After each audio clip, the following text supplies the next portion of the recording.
ऐकलं तुम्ही लोकांनी? वाटलं बरं? याचा आनंदात म्या तुम्हा समद्यांना या गुळाचं सरबत असंच पाजू शकते, जर तुम्हाला प्यायचं असेल तर. अरे तुझ्या हातातलं बनलेलं सरबत आम्ही प्यायचं वय? याच्यापेक्षा आम्ही विष नाही पिणार. तुम्ही समजेच्या समजे भूकेनं मरणार आहेत. चला शेठजी, उचला ते अन्न आणि घेऊन चला इथून. पाप्यांनो, तुम्ही पाप केलंय अन्नाला नाही म्हणून.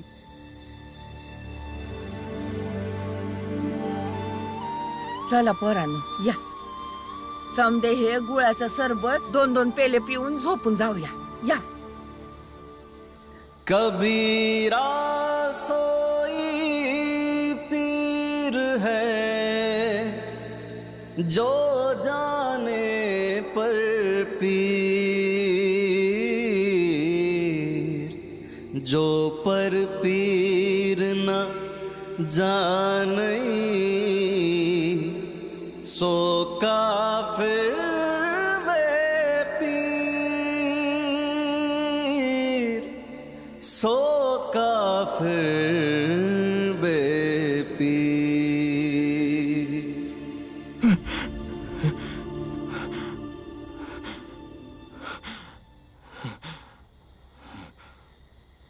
काय झालं?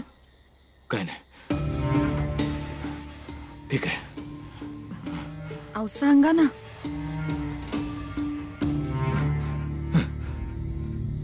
एवढ्या रातच्याला कुठं चाललात तुम्ही? अहो ऐका ना, ऐका. अहो थांबा ना. कुठं चाललात तुम्ही? तुम्ही प्रत्येक वेळी असं नाही जाऊ शकत. तुझ्यासाठी घर असेल, पण माझ्यासाठी ज्या घरात पोरं नाही आहेत ते घरच नाही आहे. अजून विश्वास नाही बसला तुमचा? भीमच्या ऐवजी त्या पोराला आणून ठेवलं ना या घरामध्ये. ते तुमची जबाबदारी आहे. त्याच्या संग राहा. हळू बोल जरा. तो पोरगा झोपलाय.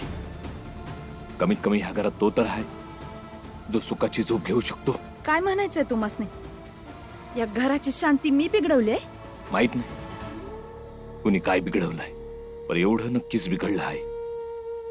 माझा पोरगा भीम, ज्याचं वय त्या पोरापेक्षा भी कमी आहे, तो मेहनतीचं आयुष्य जगतोय.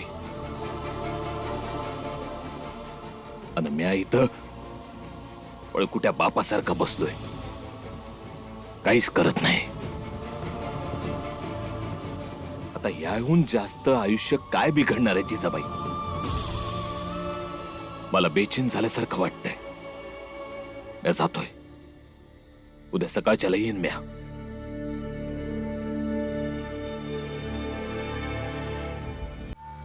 कधी कधी असं वाटतं तो भीम बरोबर होता.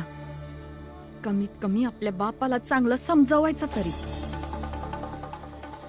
हे तर ते कोणाचं ऐकत बी नाही. काय विचार करून आले होते की इथं येऊन कमीत कमी तो भीम आणि समद्यांपासून सुटका तरी होईल. पर इथे तरी ह्यानी अजून एका पोराला उचलून आणलंय. ठीक आहे, करा. तुम्हाला जे वाटेल ते समज करा. म्या जर इथं शांतीने नाही राहू शकले तर राहू बी देणार नाही.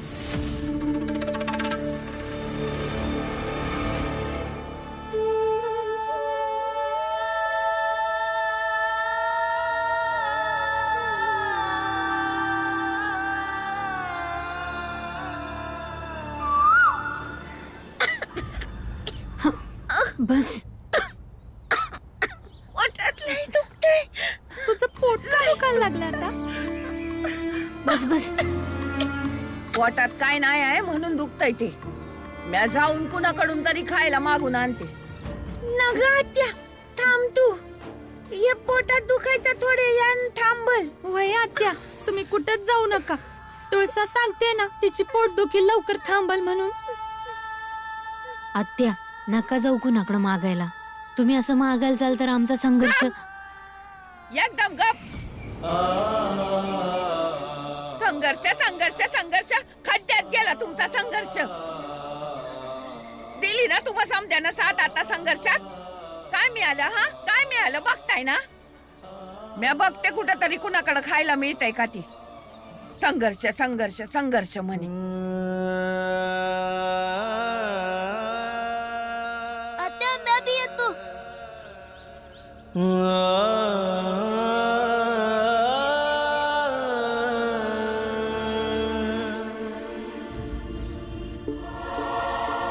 काय माहित कोणत्या अवस्थेत असतील माझी पोरं. इतका मशगूल झालोय म्या की जाऊन बघू बी नाही शकत म्या. काय होतं काय झालंय आता.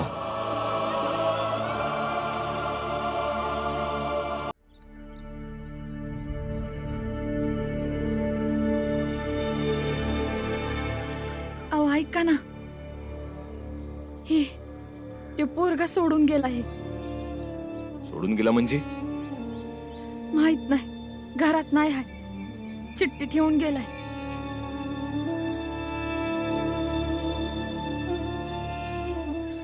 म्या जातोय, पर यावेळी भीक नाही मागणार. काहीतरी कामधंदा करून काहीतरी कमवीन आणि शिकीन सवरीन.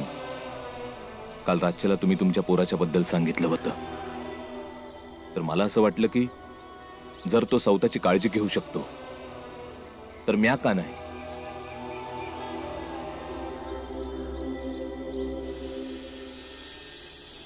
आणि मग तुमच्या आयुष्यामध्ये अशांती मला आणायची नाही. मी इथून निघून जाईन, तुम्ही एकमेकांशी का भांडता. आणि जाता जाता तुम्हाला एक सांगायचं होतं की तुम्हाला तुमच्या पोराला सोडायला नाही पाहिजे होतं.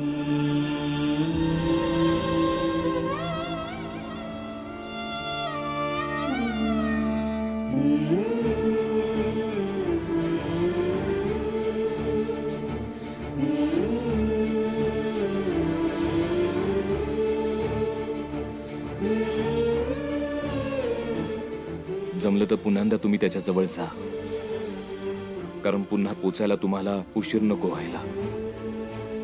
की आयुष्यभर तुम्ही तुमच्याच पोरासाठी गुन्हेगार व्हाल आणि मग तो तुम्हाला कधी माफ बी नाही करू शकणार.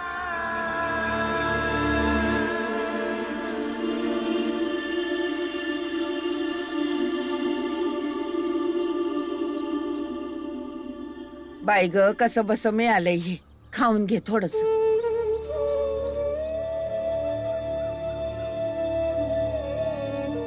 बाबा, मला वाटते तुमच्याशिवाय हे घर मी नाही सांभाळू शकत. आता बाळादादा या घरात नाहीये, तर या घरातला मोठा मीच आहे. आणि माझी जबाबदारी बनते की मी माझ्या भावा बहिणींना उपाशी नाही राहू देऊ. मी खायला काहीतरी आणीनच, भले मला स्वतःला इकायला लागलं तरी चालेल. घे.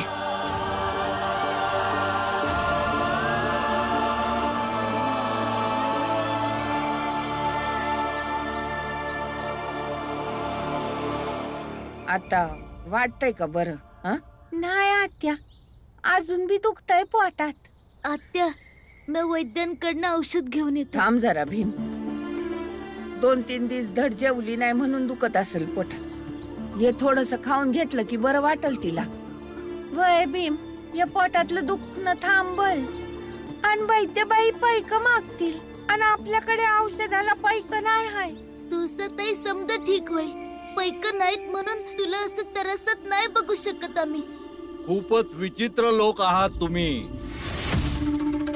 जर का रात्री सौदा केला असता ना तर तुमच्यावर ही वेळ आली नसती. जर तुझी बहीण भुकेने मेली असती तर काय बी नाही होणार माझ्या ताईला. आत्मविश्वासापेक्षा भीमराव आपली लायकी बघ. जा, जाऊन गाठोडं घेऊन ये. आजचं खाणं औषध सगळं माझ्याकडून आत्ताच्या आत्ता. सोड ना भीम, ह्यांचं तर कामच आहे काय ना काय बोलायचं. तुळसा चल, आज चल, आज जाऊन थोडा आराम कर बाई. मंजुळा तिला हाताला धर.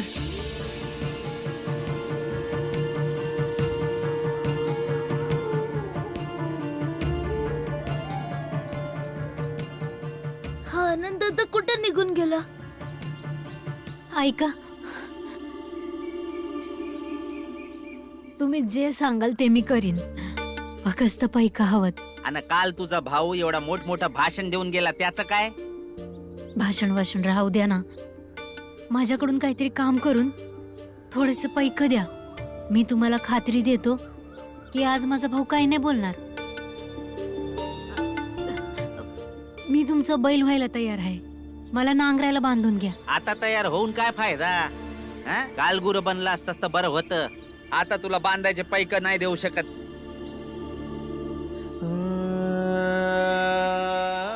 मग जे करून घ्यायचं ते करून घ्या. बस पैक द्या. घरात खायला काय भी नाहीये.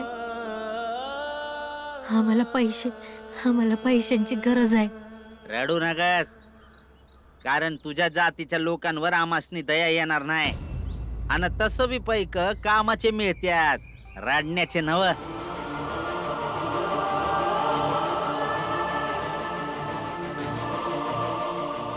ठीक आहे, मी नाही रडणार. तुम्ही जे सांगाल ते मी करीन. ठीक आहे, चल बघूया किती सहन करू शकतोस. अरे जा, जाऊन बघ. तुझ्या बहिणीचा भुकेने जीव तर नाही गेला ना? अरे मला काय बघतोयस? जा आपल्या बहिणीला बघ. मी इथेच उभा आहे. जोपर्यंत तुमच्या सगळ्यांचा नाश होत नाही ना, तुमच्या मागे असाच फिरत राहीन मी. कळलं? भीम, तुळसाची पोटदुखी अजूनच वाढली. ऐकलं? दुखणं वाढलंय. मी जरा वैद्यांकडे जाऊन येतो. मी वैद्य बुवांकडून जाऊन औषध घेऊन येतो. औषध घ्यायला पैसे आहे तुझ्याकडे? शेठजी, वैद्यांची जात तुमची जात नाही आहे. वैद्यांची जात फक्त वैद्यांचीच असते.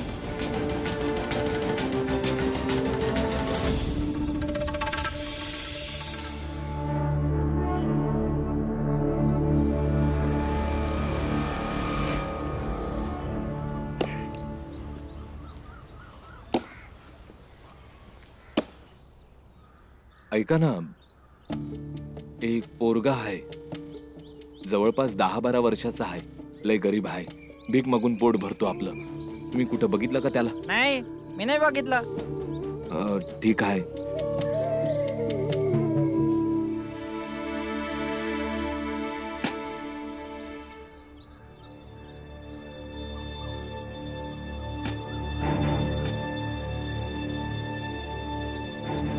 उचल नांगर आणि चल पुढं. बैलाच्या जागी आता तुलाच ही चालवावी लागेल. तेव्हाच तर कळल पशु कसे चालतात. अरे विचार कसला करतो या समध्या शेतीवर चालायचं आहे.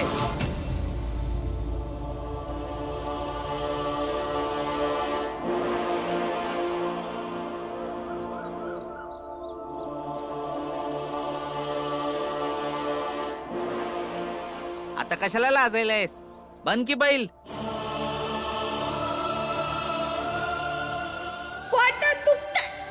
आता तुझ्या पोटात का दुखतंय?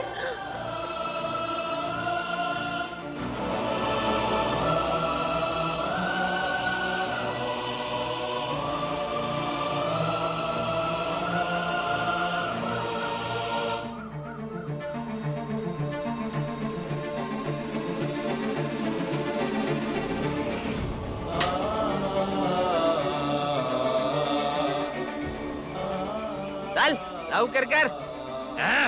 हुर्र, चल. अरे चल चल चल पुढं चल.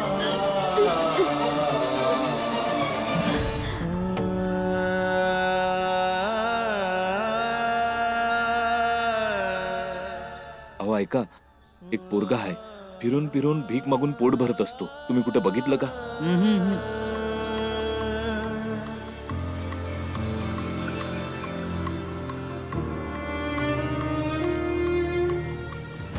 हे काय होतंय?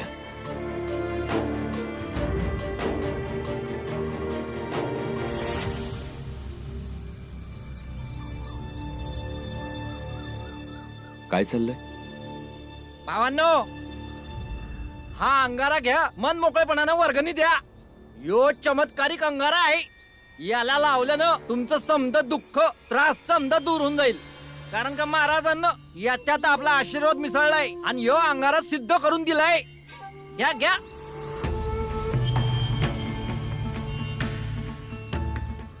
हे घ्या. हे आमचं बी.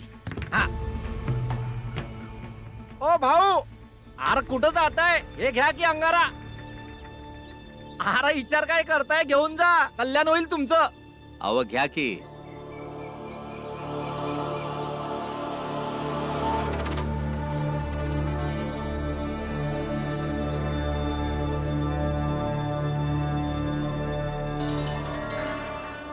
रामजी तू इथं? तुम्ही दोघं एकमेकांना ओळखता? अरे कुठून आम्ही एकमेकांना? आपण समजे एक आहोत, पर हा त्या जातीचा आहे ज्याच्या सावलीपासून आपण दूर पळतो.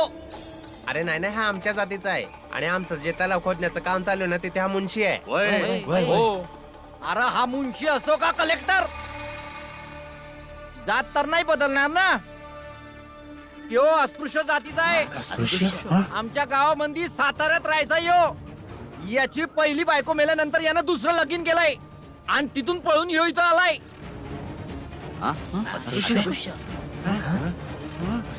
भावांनो, तुम्हाला माझ्यावर विश्वास बसत नाहीये ना? मी महाराजांनी दिलेल्या अंगाराची शपथ खातो. यो अस्पृश्य जातीचा माणूस आहे. अरे तू अस्पृश्य असून मला शिवलास वय. तू माझ्या धर्म आणि जातीला भ्रष्ट केला आहेस. तुला असा नाही सोडणार आम्ही. वय आहोत आम्ही अस्पृश्य जातीचे. पण खबरदार, जर काठी उचलून आम्हाला घाबरवण्याचं काम केलं तर. आणि तुम्ही मंगेश भाऊ, तुम्ही तर यांना हे सांगितलं की आम्ही कुठल्या जातीचे आहोत. मग आता हे बी सांगा की तुम्ही समध्यांनी मिळून तिकडं साताऱ्यामध्ये किती वेळा काठी उचलली होती आणि मग त्याचं काय झालं? पर तू आमच्याशी खोटं का बोललास? मला खोटं नाही बोलायचं होतं, पण माझ्या बायकोला हे नको हवं होतं की सौताला अस्पृश्य जातीची समजून लोकांचा तिरस्कार सहन करेल. मग आताच्या आता हे गाव सोडून तुला जावं लागल. भावांनो, यानं आपली जात लपवून तुम्हा लोकांची जात आणि धर्म नष्ट केलाय. काय तुम्ही लोक यासनी असंच जाऊ देणार होय? नाही नाही. याने माझा धर्म भ्रष्ट केलाय. आता मी याला असंच नाही जाऊ देणार. थांब आता तू.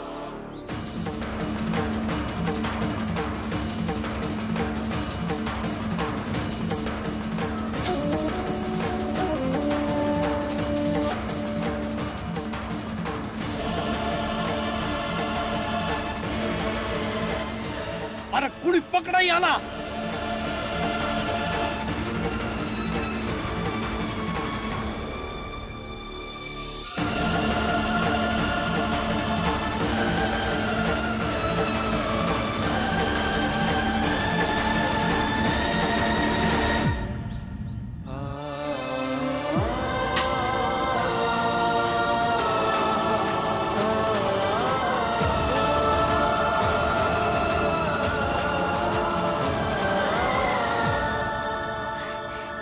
वैद्य काकू, तुझं ताईचं पोटात लय दुखते, त्याच्यासाठी काहीतरी औषध द्या की. काय खाल्लं होतं तिने? काय बी नाही, ती रातभर उपाशीच होती.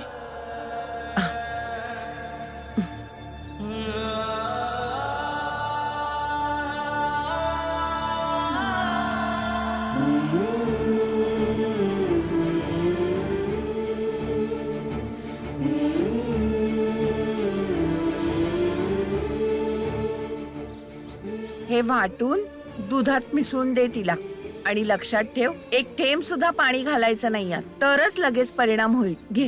पण माझ्याकडे पैक नाही आहे.